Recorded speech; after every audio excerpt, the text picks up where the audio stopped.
ଆପଣମାନଙ୍କ ପାଇଁ କେନ୍ଦ୍ରମନ୍ତ୍ରୀ ନରେନ୍ଦ୍ର ମୋଦି କିଷାନ ଯୋଜନା ପାଇଁ ନୂଆ ଅପଡେଟ୍ ଆଣିଛନ୍ତି। ଏଇନା ସବୁ ପିଏମ୍ କିଷାନ ହିତାଧିକାରୀ ପାଇଁ ଖୁସି ଖବର ଆପଣଙ୍କୁ ମିଳିବାକୁ ଯାଉଛି। ପିଏମ୍ କିଷାନ 17ତମ ଇନଷ୍ଟଲମେଣ୍ଟ ଏହା କେନ୍ଦ୍ରମନ୍ତ୍ରୀ ଘୋଷଣା କରିଛନ୍ତି। ଆଗାମୀ ନିର୍ବାଚନକୁ ଆଖିରେ ରଖି 17ତମ ଇନଷ୍ଟଲମେଣ୍ଟ ଜାରି ହେଲା। ଆପଣଙ୍କୁ ମିଳିବାକୁ ଯାଉଛି ନୂଆ ଲିଷ୍ଟ ଆସିଯାଇଛି ପିଏମ୍ କିଷାନର। ଆପଣମାନେ ୱେବସାଇଟ୍ରେ ଯାଇ ଦେଖିପାରିବେ କି ଆପଣଙ୍କ ପଞ୍ଚାୟତ ଅଫିସ୍ ବି ଯାଇ ଚେକ୍ କରିପାରିବେ ଆପଣଙ୍କ ନାଁ ଅଛି କି ନାହିଁ। ସେହି ଲିଷ୍ଟ ଆପଣଙ୍କ ନାଁ ଥିଲେ ଆପଣଙ୍କୁ ପିଏମ୍ କିଷାନର ଅନ୍ତର୍ଭୁକ୍ତ କରାଯିବ। ଯେଉଁମାନେ ନୂଆରେ ରେଜିଷ୍ଟ୍ରେସନ୍ କରିଥିଲେ ପିଏମ୍ କିଷାନ ସେମାନଙ୍କର ଏବେ ଆପ୍ରୁଭାଲ୍ ହୋଇଯାଇଛି। ତାଙ୍କୁ ମଧ୍ୟ ମିଳିବାକୁ ଯାଉଛି ପିଏମ୍ କିଷାନର ସହାୟତା। ଏ ଆମ କେନ୍ଦ୍ରମନ୍ତ୍ରୀ ନରେନ୍ଦ୍ର ମୋଦି ଘୋଷଣା କରିଛନ୍ତି। ଯେଉଁ ହିତାଧିକାରୀ ପିଏମ୍ କିଷାନ ରେଜିଷ୍ଟ୍ରେସନ୍ କରିଥିଲେ ସେମାନଙ୍କୁ 2024ରେ ପିଏମ୍ କିଷାନରେ ଅନ୍ତର୍ଭୁକ୍ତ କରାଯାଇ ତାଙ୍କୁ ପିଏମ୍ କିଷାନର ରାଶି ପ୍ରଦାନ କରାଯିବ। ଯେଉଁମାନେ ପିଏମ୍ କିଷାନ ପାଇବାକୁ ଚାହୁଁଛନ୍ତି ସେମାନେ ପ୍ରଥମେ କୃଷକ ଓଡ଼ିଶା ପୋର୍ଟାଲରେ ରେଜିଷ୍ଟ୍ରେସନ୍ କରିନିଅନ୍ତୁ।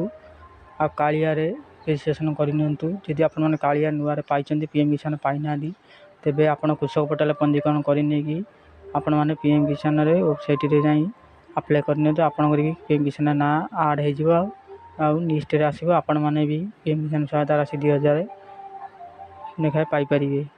ହଁ ଫ୍ରେଣ୍ଡସ୍, ଆଉ ଗୋଟେ କଥା ମନେ ରଖନ୍ତୁ, ଯେଉଁମାନେ EKYC କରିନାହାନ୍ତି ତୁରନ୍ତ EKYC କରିଦିଅନ୍ତୁ। କାହିଁକିନା ଆପଣମାନେ ଜାଣିଥିବେ EKYC ନ କଲେ ଆପଣଙ୍କର ପଇସା ବି ଫେଲୁଅର୍ ହୋଇଯାଉଛି। ବ୍ୟାଙ୍କରେ ଯାଇ ତୁରନ୍ତ EKYC କରିନିଅନ୍ତୁ। ଆଉ ପିଏମ୍ କିଷାନ ପୋର୍ଟାଲରେ ମଧ୍ୟ EKYC କରନ୍ତୁ।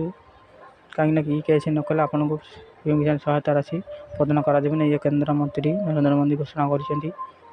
ତେଣୁକରି ଯଥାଶୀଘ୍ର ଆପଣମାନେ EKYC କରିନିଅନ୍ତୁ।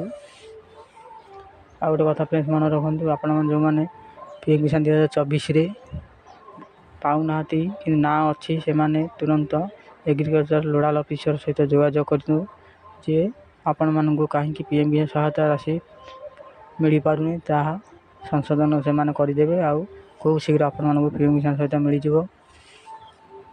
ଆଉ ଯେଉଁ ଭାଇମାନେ ଏପର୍ଯ୍ୟନ୍ତ ପିଏମ୍ କିଷାନରେ କାଳିଆ ପଇସା କିଛି ବି ପାଉନାହାନ୍ତି ସେମାନେ ତୁରନ୍ତ ଏପ୍ରିଲ ମାସରେ କାଳିଆ ୱେବସାଇଟ୍ ଖୋଲାଯିବ। ଆପଣମାନେ ତୁରନ୍ତ ନୂଆରେ ଆପ୍ଲାଏ କରିଦେବେ। ତାପରେ କିଛି ଦିନ ପରେ ଆପଣମାନେ ପିଏମ୍ କିଷାନରେ ଅଟୋମେଟିକ୍ ଆଡ଼୍ ହୋଇଯିବେ କୃଷକ ପୋର୍ଟାଲ ପଞ୍ଜୀକରଣ କରିକି। ତ ଆପଣମାନେ ପିଏମ୍ କିଷାନରୁ ହିତାଧିକାରୀରୁ ସହାୟତା ପ୍ରତି 4 ମାସରେ ଥରେ ଲେଖାଏଁ ସହାୟତା ଆପଣମାନେ ପାଇପାରିବେ। ଆଉ ଗୋଟେ ଫ୍ରେଣ୍ଡସ୍ ମନେ ରଖନ୍ତୁ, ଆପଣମାନଙ୍କ ଲିଷ୍ଟ ଚେକ୍ କରିପାରିବେ। ଆପଣଙ୍କ ପଞ୍ଚାୟତ ଅଫିସ୍ ଲିଷ୍ଟ ଆସିଛି ଆଉ ଦେଖିବେ ଚେକ୍ କରିବେ। ଯଦି ନାଁ ଅଛି ଆପଣ ପିଏମ୍ କିଷାନ ସହାୟତା ପାଇପାରିବେ। ଯଦି ଆପଣଙ୍କ ନାଁ ନାହିଁ ତାହେଲେ ପିଏମ୍ କିଷାନ ସହାୟତା ପାଇପାରିବେ ନାହିଁ।